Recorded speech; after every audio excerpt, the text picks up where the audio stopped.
Բարի օր հարգելի հետևորդներ, եթերում ABC լուրերն է, ես Գառնի Մութաֆյանն եմ, կարևորը նախ համառոտ։ Կալանավորել են Մարտուն Գրիգորյանի որդուն, որն է մեղադրանքը ստեղծել ոչի շարժում, քաղաքական ուժերի համախմբման կոչով է հանդես եկել Հայ ազգային կոնգրեսը։ Խոշոր ու ողբերգական ավտովթար Արագածոտնի մարզում կան զոհ ու վիրավորներ։ Պակիստանն ու Քաթարը հայտարարել են բանակցությունների հաջորդ քայլերի մասին, ինչ են հայտարարել միջնորդները։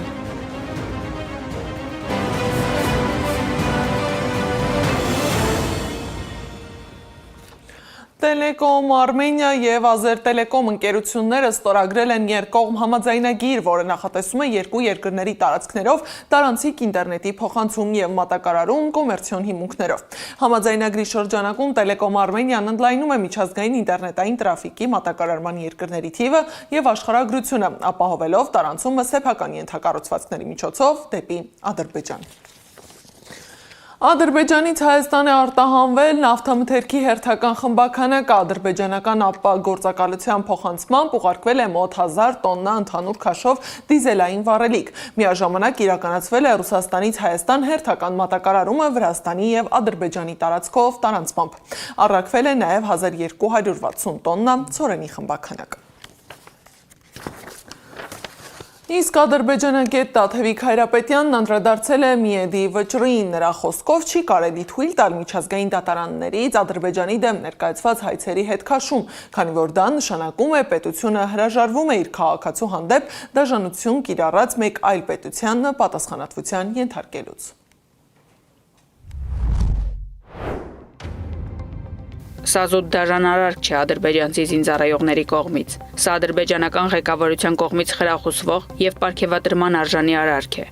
Ադրբեջանցի զինծառայողը, որը նման անմարդկային քայլի է դիմում, վստահ է, որ արժանանալու է խրախուսանքի դրա համար։ Դա կոչվում է պետական մակարդակով ատելության և սպանության կոչի քարոզ կոնկրետ էթնիկ խմբի հայերի դեմ։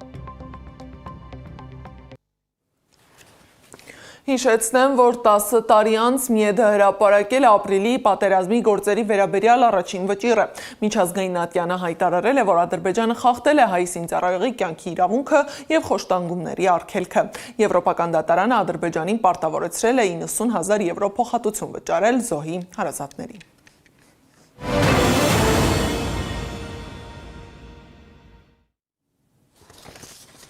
Կալանավորել են Բարգավաճ Հայաստան կուսակցության պատգամավորի թեկնածու Մարտուն Գրիգորյանի որդուն Կամո Գրիգորյանի, որը 1 տարի է հետախուզման մեջ էր խուլիգանության վերաբերյալ քրեական վարույթի շրջանակում։ Քննչական կոմիտեն հայտնել է, որ Գրիգորյանին կալանավորել են 2 ամսով տեսակցությունների սահմանափակմամբ։ Կամո Գրիգորյանը փաստաբանի հետ ինքնակամ ներկայացել է քննչական մարմին։ Սահմանադրական դատարանն ընտրության արդյունքի վերաբերյալ ընդդիմության ներկայացրած դիմումները կքննի նույն նիստի շրջանակում։ Նիստը տեղի կունենա հունիսի 26-ին։ Միավորված գործի դատաքննությունը տեղի է ունենալու բանավոր ընթացակարգով։ Հիշեցնեմ, որ հունիսի 19-ին 7 քաղաքական ուժ՝ Ուժեղ Հայաստան, Բարգավաճ Հայաստան, Միասնության թևեր, Դեմոկրատիա, օրենք, կարգապահություն,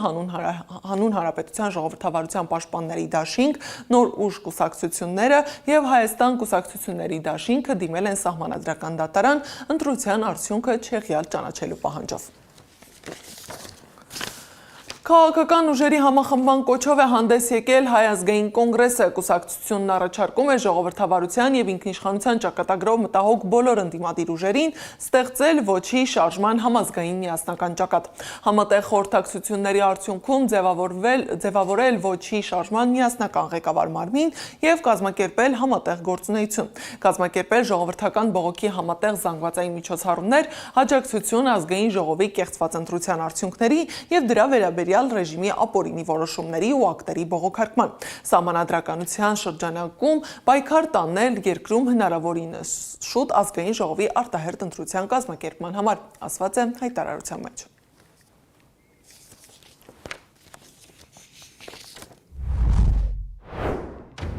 Դիմակայել կեղծիքներով և բռնաճնշումներով սահմանադրական մեծամասնություն ստեղծելու ռեժիմի բոլոր ապօրինի փորձերին նոր սահմանադրության ընդունման կամ փոփոխման կարգը որոշող սահմանադրության 202 հոդվածի որևէ փոփոխության։ որը կարող է իջեցնել նոր սահմանադրության նախագիծը հանրաքվեի դնելու համար ազգային ժողովի պատգամավորների անհրաժեշտ 2/3 շեմը։ Մշակել համազգային կոնսենսուսով 1990 թվականին ընդունված կիսանախագահական մոդելի հիման վրա սահմանադրության նոր նախագիծ, որն անհրաժեշտ իրավաքաղաքական կարգավորումներով հանդերձ կպահպանի հղումը անկախության հռչակագրին եւ մյուս կողմից կստեղծի զսպումների եւ հակակշիռների սահմանադրական մեխանիզմներ, որոնք կապահովեն դատական իշխանության, քննչական մարմինների, կենտրոնական ընտրական հանձնաժողովի եւ հանրային այլ մարմինների իրական անկախությունը գործադիր իշխանությունից։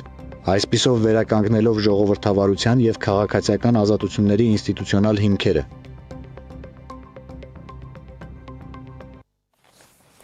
Մեկ տարվա ընդմիջումից հետո Բագրատ Սրբազանը մայր տաճարում էր, դատարանը թույլ է տվել Սրբազանին մայր տաճարում մասնակցել կիրակնօրյա պատարակներին։ Նա մայրաթոռ էր եկել Մեծ Հայքի քարտեզը պատկերող կրծքանշանով։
Անունը գիտեք ինչ է։ Բագրատ։ Մուտքից սկսած ժողովուրդը որքան անդավաճան է, որքան հավատարմի, որքան նվիրումով է։ Եվ սա կառուցված է կամ ստեղծված է կամ ծնված է այս ազատության խորհրդանիշը եղող մեր ազատության, ինքնության ազատության, մեր հաղթանակի խորհրդանիշը եղող մեր մտքի, կյանքի փոփոխություն բերող բոլոր իմաստներով մեր կենտրոնի եւ ծննդավայրի հոգեվոր ծննդավայր Սուրբ Էջմիածնի միջոցով եւ շնորհիվ։ Այսքան ժողովրդի ջերմությունը, սերը, նվիրումը, ես չեմ չափազանցի ասելով ակնկալիքը չի կարող ջուր դառնալ, երբեք ջուր չի դառնալ։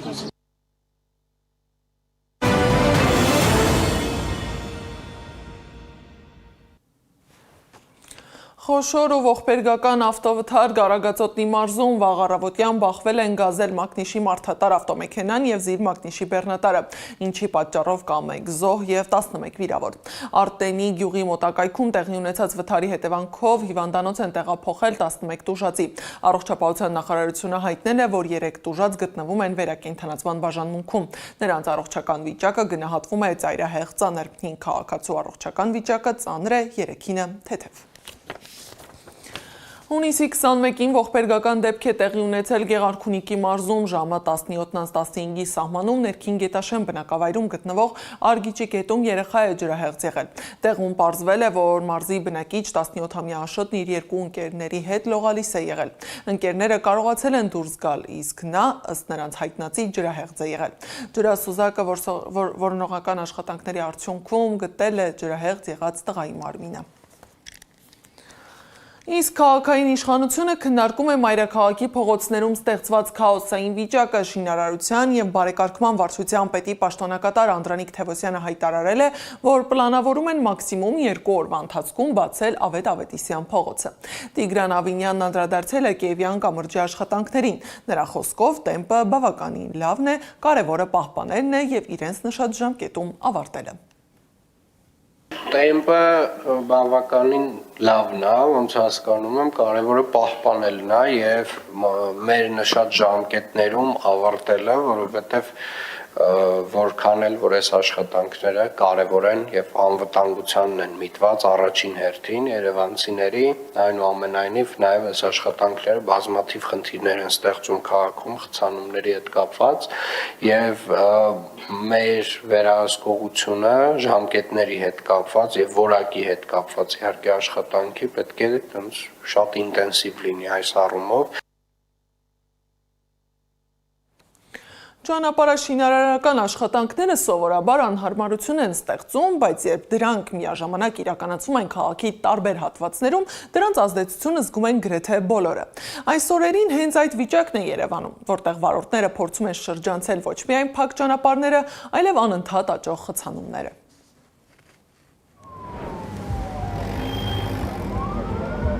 Աղմուկ, ազդանշաններ, աշխատանքից ուշացած ու բարկացած քաղաքացիներ։ Կիևյան կամրջի հիմնանորոգումը, որը քաղաքապետարանը ներկայացնում է որպես անհրաժեշտ ու երկար սպասված ծրագիր, վարորդների համար վերածվել է ամենօրյա փորձության։ Քաղաքի տարբեր հատվածներում խցանումներն արդեն սովորական երևույթ են դարձել, իսկ քաղաքացիները վստահեցնում են, մայրաքաղաքում տեղաշարժվել նորեցօր ավելի բարդ է դառնում։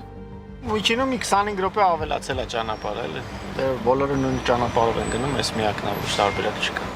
Կիևյան կամուրջը Երևանի տրանսպորտային կարևորագույն հանգույցներից մեկն է։ Այն կապում է քաղաքի մի քանի վարչական շրջաններ եւ ամեն օր սպասարկում է հազարավոր ավտոմեքենաների հոսք։ Կամուրջը կառուցվել է 1950-ականներին եւ մասնագետների գնահատմամբ հիմնանորոգման անհրաժեշտությունը վաղուց էր հասունացել։ Ջրամեկուսացումը, վերին նոր շերտ է տեղադրվում, սեյսմիկ կարերը, ինչպես արդեն ասեցի, մայթային հատվածները, այս բազրիկներն են վերանորոգվում եւ կոնստրուկտիվ մասերի հետ կապված ստորին հատվածում կամրջի պահպանման միջոցառումներն են իրականացվում։ Սակայն վարորդների դժգոհությունները ոչ այնքան նորոգման փաստի, որքան դրա կազմակերպման հետ են կապված։ Նրանց կարծիքով միաժամանակ մի քանի ճանապարհահատվածներում իրականացվող աշխատանքների պատճառով մայրաքաղաքի երթևեկությունը զգալիորեն բարդացել է։ Վիճակը շատ Որտեղից եք գալիս։ 4-ը գլխանի դև է, ոնց կարալի։ Այս 4-րդը նորից ընտրված։ Քաղաքապետարանում սակայն պնդում են ստեղծված անհարմարությունները ժամանակավոր են եւ անխուսափելի։ Իհարկե որոշակի խնդիրներ առաջացնում է կամրջի փակ լինելը, բայց բոլորից պետք է անդառնալով մոտենանք եւ հասկանանք, որ սա շատ կարեւոր գործ է, կարևոր միջոցառումներ է, որը պետք է արվի կամրջի պահպանության եւ շահագործման ժամկետը երկարացնելու համար։ Ուստի պետք է անդառնալով մոտենանք եւ հայցնենք մեր քաղաքացիների ներողամտությունը։ Տարփինյանի խոսքով աշխատանքների հիմնական նպատակը կամրջի անվտանգ եւ երկարատև շահագործումն ապահովելն է։ Մինչ քաղաքային իշխանությունները քաղաքացիներից համբերություն են խնդրում, վարորդներն արձանագրում են, իրենց առօրյան արդեն փոխվել է, իսկ ճանապարհին անցկացվող ժամանակը զգալիորեն աճել։ Մալաթիայից գալիս ենք, նախ արդեն 2 ժամ շուտ պիտի դուրս գանք։ Միած սարսափելի բան է, հետո չգիտենք, որ տրանսպորտը ուր է գնում։ Ես երևի 3 ժամ Օրբելի Խաչմերուկից չեմ կարողացել հասնեմ մինչև Մալաթիա, չգիտեմ, հատ խայտառակ բան է։ Կամրջից բացի միաժամանակ նորոգվում են մի շարք այլ գլխավոր ճանապարհներ, որոնք եւս կթեթևացնեին մայրաքաղաքի ծանրաբեռնվածությունը, եթե դրանց նորոգման աշխատանքները միաժամանակ չմեկնարկեին, կարծում են երևանցիները։ Օրինակ են բերում Ավետ Ավետիսյան փողոցը, որը գրեթե 3 ամիս է նորոգման փուլում է։ Ավետիսյան փողոցը նախատեսված էր ի սկզբանե, որ պետք է ամսի 17-ից առաջ բացվեր, բայց ինձ քանի որ լրացուցիչ մի որոշ աշխատանքներ առաջացան մայթերի լայնացման հետ կապված, բայց արդեն ավարտական փուլում է 2-3 օրում կբացվի։ Կապալառու ընկերությունը Պրետոր ՍՊԸ-ն է, մինչ այս ընկերությունն այլ պետական մրցույթներում եւս հաղթել է ու նորոգել է հանրապետության կարևոր ճանապարհներն ու կամուրջներից մի քանիսը։ Ըստ Տարփինյանի կամուրջն անցել է խոր մասնագիտական փորձաքննություն, սեյսմոլոգիական վիճակը դրական է գնահատվել։ Ըստ ծրագրի կամրջի վրա առկա հոսանքի լարերը անցնելու են գետնի տակով։ Նախատեսում են այս տարի նորոգել նաև Լամբադա կամուրջը։ Սեդա Մակարյան, Անի Աբաղյան, Տարոն Խանդիլյան, Նոնա Գևորգյան, ABC Media։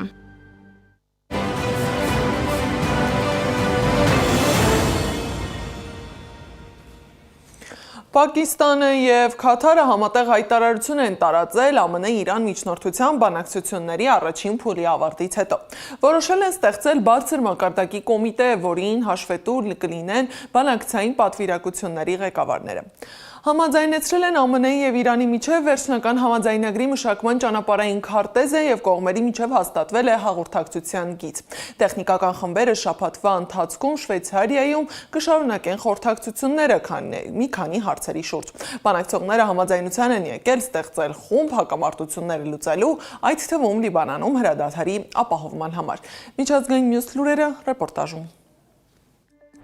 Իրանի պատվիրակությունը լքել է Շվեյցարիայում ընթացող բանակցությունների վայրը ի նշան Միացյալ Նահանգների նախագահի սպառնալիքների դեմ բողոքի, սակայն պաշտոնապես չի դադարեցրել բանակցությունները։ Հիշեցնենք, Կիրակի Շվեյցարիայի Բյուրգենշտոկ քաղաքում ամերիկյան ու իրանական պատվիրակությունների բանակցությունների ֆոնին Թրամփը սադրիչ հայտարարություններ է արել։ Իրանի նախագահ Փեզեշքյանը լավ կանի զգույշ լինի իր հայտարարություններում։ Նա լավ կանի կարգի բերի իր երկիրը, հակառակ դեպքում մենք կգրավենք նաև երկրի մնացյալ մասը։ Մինչ այս Փեզեշքյանը հայտարարել էր. մենք մտադիր չենք ստեղծել միջուկային զենք, սակայն Թեհրանը չի հրաժարվի ուրանի հարստացման իր իրավունքից եւ ԱՄՆ-ն ու Իսրայելը ստիպված կլինեն դա ընդունել։ Մենք ամերիկացիների սպառնալիքները լուրջ չենք ընդունում։ Միթե նրանք չեն հասկանում, որ եթե իրենց սպառնալիքներն արդյունավետ լինեին, նրանք չէին հասնի այսօրվա հուսահատ վիճակին, հայտարարել է Շվեյցարիա բանակցությունների մեկնած Իրանի խորհրդարանի խոսնակ Մոհամմադ Բաղեր Ղալիբաֆը։ Նրանք լավ կանեին զգույշ լինեին իրենց հայտարարություններում, որքան շատ են նրանք խոսում, այնքան շատ ենք մենք գործում։ Մինչ բանակցությունների անցկացման սրահը լքելը, իրանական պատվիրակությունը հրաժարվել է նաև ամերիկյան պատվիրակության հետ լուսանկարվելուց եւ ձեռքսեղմումից։ Պահը ֆիքսել են տեսախցիկները։ Հրադադարը պետք է սկսվի Իսրայելից, եթե Իսրայելի ռեժիմն իսկապես ընդունի եւ հետևի դրան, դիմադրությունը նույնպես կհետևի խաղաղության ուղուն, հայտարարել է Հեզբոլլահ խմբավորման առաջնորդ Նաիմ Քասեմը։ Լիբանանի կառավարությունը պետք է սովորի Իրանից, որն անգամ Հորմուզի նեղուցը փակեց ի պաշտպանություն Լիբանանի։ Թշնամուն աղաչելու փոխարեն Լիբանանի կառավարությունը պետք է գործի անկախ, հույսը դնելով իր սեփական կարողությունների եւ Իրանի աջակցության վրա, ասել է Հեզբոլլահի առաջնորդը։ Մենք մեծ նվաճումների ենք հասել եւ չենք հրաժարվի դրանցից, հայտարարել է Իսրայելի վարչապետ Բենյամին Նեթանյահուն, հավելելով. մենք կմնանք Լիբանանի հարավում գտնվող անվտանգության գոտում այնքան ժամանակ, որքան անհրաժեշտ է։ Ինչ վերաբերում է Իրանին, անկախ քաղաքական զարգացումներից, ես թույլ չեմ տա, որ Իրանը զինվի միջուկային զենքով, քանի դեռ ես Իսրայելի վարչապետն եմ, դա տեղի չի ունենա։ Թրամփը վստահ է, որ Մեծ Բրիտանիայի վարչապետ Քիր Սթարմերը հրաժարական կտա։ Քիր Սթարմերը հրաժարական կտա։ Նա ձախողել է երկու շատ կարևոր հարցում՝ ներգաղթ եւ էներգետիկա։ Մաղթում եմ նրան ամենայն բարիք, գրել է ԱՄՆ նախագահը։ Իսպանիայի վարչապետ Պեդրո Սանչեսի կնոջն էլ արգելել են լքել երկիրը։ Բեգոնյա Գոմեսին մեղադրում են կոռուպցիայի եւ պետական միջոցների յուրացման համար։ Դատավորը կարգադրել է վերցնել Գոմեսի անձնագիրը, արգելել նրա ելքը երկրից եւ պահանջել, որ նա ամսական 2 անգամ պարտադիր ներկայանա դատարան։ Զարա Սարգսյան, Նոնա Գևորգյան, ABC Media։ Ֆրանսիայի մեծ մասում հայտարարվել է եղանակային վտանգի ամենաբարձր մակարդակ, չեղյալ են հայտարարել դպրոցների եւ քոլեջների դասերը։ Սահմանափակումներ են կիրառվել նաեւ ազգային երաժշտական փառատոնի ընթացքում, միջոցառման ժամանակ արգելվել է ալկոհոլի վաճառքն ու գործածումը։ Փարիզում եւ երկրի շրջանների մոտ 1/3-ում հաստատվել են անոմալ շոկեր։ Որոշ շրջաններում օդի ջերմաստիճանը կարող է հասնել մինչեւ 42 աստիճանի։ Այս ժամի համար նախատեսել էինք այսքանը, շարունակեք հետևել մեզ սոցիալական բոլոր հարթակներում, ABC լուրերը եթերում կլինի ժամը 15-ին, տաղավարում կաշխատի Սվետլանա Պետրոսյանը, հաջողություն։